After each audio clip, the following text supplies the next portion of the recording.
2 people are dead after a shooting in Sioux Falls that police say that came down to a case of mistaken identity. This happened around 9:45 last night at the Come and Go gas station on 41st and Sertoma over by Roosevelt High School. That's where police say a 23-year-old man had been assaulted earlier in the night, and he heard the people responsible may have been in that area.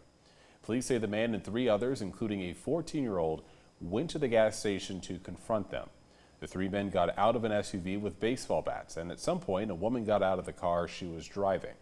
But it turns out it was not the people that were involved in the previous incident. One of the things that came about during this investigation after the shooting is that we learned that that group of motorcyclists was not responsible for that assault. They were actually on a different part of Sioux Falls when that took place, and we have that confirmed with different cameras. And so we know it was basically a case of mistaken identity. They thought it was a different group, which it wasn't. There also was a crash near the same intersection as the shooting. Police say they are unrelated and the driver suffered a medical emergency. Police say that the shots fired were seemingly made in self-defense as the woman pointed a gun at a motorcyclist and the 2 men who were killed swung the bats at him. Parker Brown continues our coverage and breaks it down tonight. Dancing lights filled the Sioux Falls sky Thursday night. Just across the street from Roosevelt High School, another set of lights illuminated a more unsettling scene. A number of shots rang out as witnesses say screams could be heard.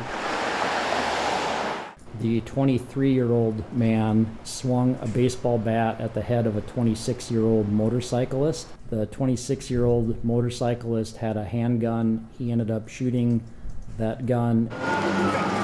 A member of the motorcyclist group told Dakota News Now that they're shaken up from the incident. It was a confrontation that shouldn't have happened, considering the mistaken identities. It felt like they were cornered. There are laws in South Dakota that allow for self-defense, and we encourage people to get themselves out of those situations if possible. South Dakota's Stand Your Ground law provides protection from prosecution for anyone acting in self-defense. Officials need to make sure that the details of this incident align with self-defense laws. According to South Dakota law, a person is justified to use force or threaten use of force if the person reasonably believes that using or threatening to use force is necessary to defend against the other's imminent use of unlawful force. After an investigation, they still need to go through a process to see if charges will be made or if the 26-year-old was justified under the law.